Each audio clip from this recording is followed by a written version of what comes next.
조선 역사에 길이 남을 위대한 성군, 백성을 사랑한 임금으로 기억되는 분, 바로 세종대왕이시죠.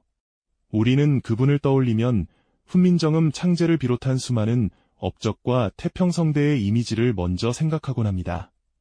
하지만 만약 우리가 알던 그 완벽한 성군 세종대왕마저 재위 기간 동안 반역의 칼날 앞에 무릎 꿇을 뻔한 위기를 겪으셨다면 어떨까요? 그의 치세가 과연 겉으로 보이는 것처럼 평화롭기만 했을까요? 이 질문은 우리가 세종대왕에 대해 가지고 있던 고정관념을 흔들며 숨겨진 진실에 대한 강력한 호기심을 불러일으킬 것입니다. 우리가 익히 알고 있던 완벽한 성군의 모습 뒤편에는 어쩌면 인간적인 고뇌와 왕권의 위협이라는 그림자가 드리워져 있었을지도 모릅니다. 절대적이라 믿었던 왕권이 흔들리고 그를 둘러싼 신하들의 견제와 도전이 끓어오르던 경랑의 시기 말이죠. 오늘 우리는 세종대왕이 이러한 거대한 위협을 어떻게 극복하고 진정한 성군으로 거듭날 수 있었는지 그 드라마틱한 과정을 심층적으로 조명해 보려 합니다. 미처 몰랐던 세종의 리더십과 한 인간으로서 그가 겪었던 고뇌와 결단의 순간들을 함께 따라가다 보면 오늘날 우리에게도 큰 울림을 주는 통찰을 발견하게 되실 겁니다. 겉으로는 평온하고 안정되어 보였던 세종시대, 그 태평성대 이면에는 사실 왕권의 불안정성이라는 미묘한 그림자가 드리워져 있었습니다. 세종대왕이 왕위에 오르신 직후의 시대적 배경을 살펴보면 이러한 불안감의 뿌리를 이해할 수 있는데요. 바로 아버지 태종의 강력한 왕권 강화 정책이 남긴 그림자 때문이었죠. 태종은 왕권을 절대적인 위치에 올려놓기 위해 수많은 피를 보았고 강력한 카리스마로 신하들을 휘어잡으셨습니다. 왕자들의 난을 통해 정권을 잡으셨던 만큼 왕권의 취약성을 누구보다 잘 알고 계셨던 분이었으니까요. 하지만 이처럼 강력하게 왕권을 다지려는 과정에서 또 다른 문제가 싹트기 시작했습니다. 태종을 도와 왕위에 오르는데 공을 세웠던 수많은 공신 세력들이 바로 그들이죠. 이들은 태종의 재위 기간 동안 막강한 권력을 누리며 성장했고 이제는 왕에 가장 가까운 곳에서 국정을 좌우할 수 있는 거대한 세력으로 자리매김하게 됩니다. 태종의 강력한 통치 아래에서는 감히 왕권을 넘볼 수 없었지만 새롭게 즉위한 젊은 왕 세종에게는 이야기가 달랐을 겁니다. 공신들은 자신들이 이룩한 공과 그에 상응하는 권리를 주장하며 점차 왕권을 견제하려는 심리를 키워나가기 시작했습니다. 겉으로는 안정된 듯 보였던 세종시대의 궁궐 안에는 이처럼 미묘한 긴장감이 흐르고 있었습니다. 젊은 왕 세종은 아버지 태종과는 다른 방식으로 국정을 운영하고자 했지만 막강한 공신 세력은 여전히 태종시대의 그림자를 들이우며 세종의 뜻을 꺾으려 했죠. 마치 고요한 수면 아래에서 거대한 물결이 일렁이듯 겉으로는 평화로워 보이는 궁궐 안에서 신하들의 왕권 견제 심리는 조용히 그러나 끈질기게 세종을 압박하고 있었습니다. 과연 세종대왕은 이러한 태평성대 속의 불안정성을 어떻게 감지하고 또 어떤 방식으로 다루어 나가셨을까요? 다음 이야기에서 그 숨겨진 진실을 파헤쳐 보겠습니다. 자, 그럼 세종대왕이 과연 어떤 방식으로 그 미묘한 불안정성을 감지하고 또 헤쳐나가셨는지 그 숨겨진 이야기를 지금부터 함께 들여다볼까요? 젊은 세종은 비록 왕좌에 올랐지만 조선의 국정은 여전히 아버지 태종의 강력한 통치 방식에서 완전히 벗어나지 못하고 있었습니다. 태종은 왕권을 강화하기 위해 수많은 공신들을 등용하고 그들에게 막대한 권한을 부여했었죠.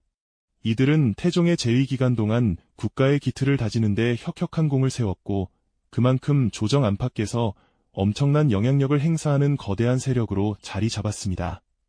세종대왕의 시대가 시작되자 이 공신들은 단순히 왕의 명령을 따르는 신하를 넘어 자신들의 뜻을 관철하려 드는 강력한 정치 집단으로 변모해갔습니다.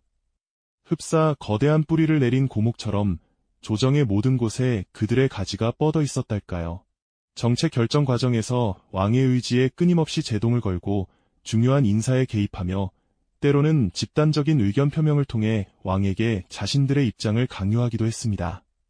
겉으로는 나라를 위하는 충언처럼 들렸지만 그 이면에는 왕권을 견제하고 자신들의 기득권을 지키려는 복잡한 계산이 숨어 있었던 것이죠. 세종은 이러한 분위기를 누구보다 예리하게 감지하고 계셨습니다. 학문을 사랑하고 백성을 아끼는 성군이었지만 정치적인 감각 또한 탁월했으니까요. 그는 아버지 태종과는 다른 보다 온건하고 합리적인 방식으로 국정을 운영하려 했지만 이 공신 세력은 세종의 이러한 개혁적인 시도들을 번번이 가로막았습니다.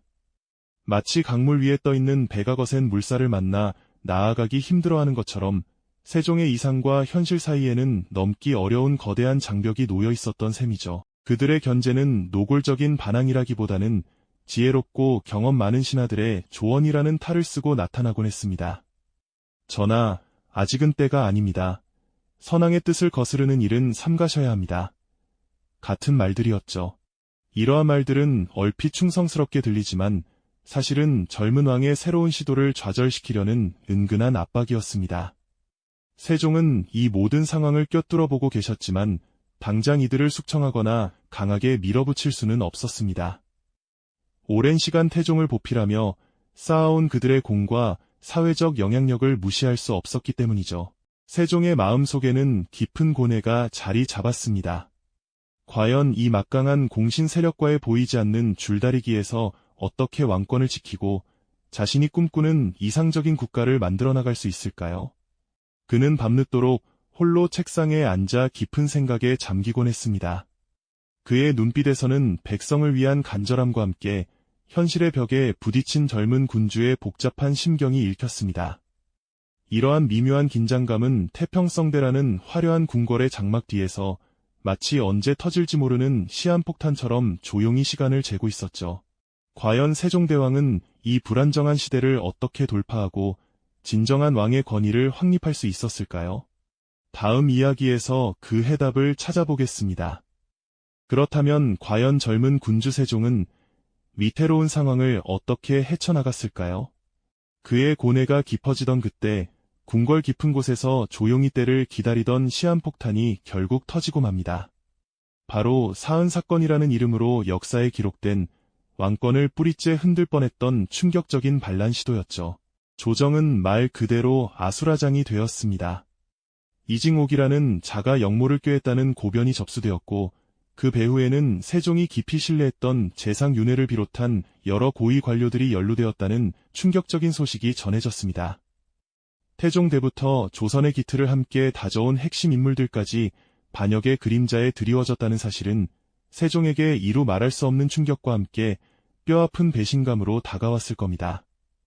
믿었던 이들의 칼날이 자신의 심장을 겨누는 것과 다름없었으니까요. 세종은 밤잠을 설쳐가며 사건의 진실을 낱낱이 파헤쳤습니다. 모든 보고를 꼼꼼히 살피고 관련자들을 신문하는 과정에서 그는 왕권의 심각한 위협을 절감하게 되었죠. 단순히 몇몇 신하의 일탈이 아니라 조정의 뿌리 깊은 곳에서부터 왕을 흔들려는 거대한 음모가 있었음을 직감하셨을 테죠. 그의 마음속에는 인간적인 고뇌와 함께 왕으로서 나라의 근간을 지켜야 하는 막중한 책임감이 뒤섞여 소용돌이쳤을 겁니다. 한편으로는 배신감에 몸서리쳤을 것이고 다른 한편으로는 이 거대한 파도를 어떻게 넘어야 할지 막막했을 테죠. 조정 대신들은 격렬하게 논쟁을 벌였습니다. 일부는 역모 가담자들을 즉시 엄벌에 처하여 왕권의 위엄을 확고히 세워야 한다고 목소리를 높였습니다. 역모는 국본을 흔드는 중대한 죄이니 일말의 자비도 베풀어서는 안 된다는 강경한 주장이었죠. 반면 일부는 연루자들의 공과 사회적 영향력을 고려하여 신중한 처리를 주장했습니다. 이들의 주장은 단순히 법의 적용을 넘어선 정치적 계산이 깔려 있었을 것입니다. 자칫 잘못하면 조정 전체가 혼란에 빠질 수도 있다는 불안감, 그리고 자신들의 기득권과 연결된 인물들을 보호하려는 의도가 숨어 있었을지도 모르죠. 세종은 이 모든 경랑 속에서 흔들리지 않으려 애썼습니다. 그는 차가운 이성으로 상황을 분석하면서도 깊은 실망감과 회한에 잠겼을 겁니다. 자신이 믿었던 이들의 배신 앞에서 과연 어떤 결정을 내려야 백성에게 혼란을 주지 않고 무너진 왕권을 다시 일으켜 세울 수 있을까요? 왕으로서의 책임감은 그의 어깨를 짓눌렀고 고독한 밤들은 끝없이 이어졌을 겁니다. 마침내 세종은 단호하면서도 지혜로운 결단을 내립니다. 그는 역모에 가담한 자들에게는 추상 같은 법의 심판을 내렸습니다. 국법의 준엄함을 보여주어 다시는 왕권을 넘볼 수 없도록 엄격하게 다스리셨죠. 그러나 단순히 숙청에만 그치지 않았습니다. 연루 정도를 면밀히 따져 무고한 자는 풀어주고 과도한 처벌은 지양하는 통찰력 있는 모습을 보여주셨습니다. 이 과정에서 그는 자신의 측근이라 할지라도 국법 앞에서는 예외가 없다는 원칙을 확고히 세웠습니다. 법치와 원칙을 바로 세움으로써 흔들리던 왕권의 중심을 다시 잡은 것이죠. 이 일련의 과정을 통해 세종은 자신의 리더십을 재정립하는 중요한 전환점을 맞이합니다. 그는 더 이상 태종의 그늘에 가려진 젊은 왕이 아니었습니다. 스스로 위기를 직면하고 극복하며 진정한 왕으로서의 권위와 무게감을 온전히 확보한 것이죠. 조정의 신하들 역시 세종에 단호하면서도 공정한 처리에 깊은 존경심을 표할 수밖에 없었을 겁니다. 위기를 기회로 삼아 세종은 명실상부한 조선의 군주로 우뚝 섰습니다. 이 사건은 세종에게 큰 상처를 남겼을지 모릅니다. 하지만 동시에 그를 더욱 강하고 현명한 리더로 성장시키는 결정적인 계기가 되었죠. 뼈아픈 배신과 왕권 위협을 정면으로 돌파하며 얻은 값진 경험은 훗날 그가 펼칠 위대한 업적들의 든든한 초석이 되었습니다. 이제 세종은 단순한 숙청을 넘어 인재를 등용하고 정책적 보완을 통해 국가 시스템을 안정화하며 왕권을 더욱 공고히 해나갈 준비를 마쳤습니다. 백성을 위한 진정한 성군의 시대가 비로소 활짝 열리게 된 것이죠. 이 영상이 도움이 되셨다면 좋아요와 구독 부탁드립니다. 여러분의 응원이 제게 큰 힘이 됩니다. 다음 영상에서도 더 유용한 정보를 공유하겠습니다. 감사합니다.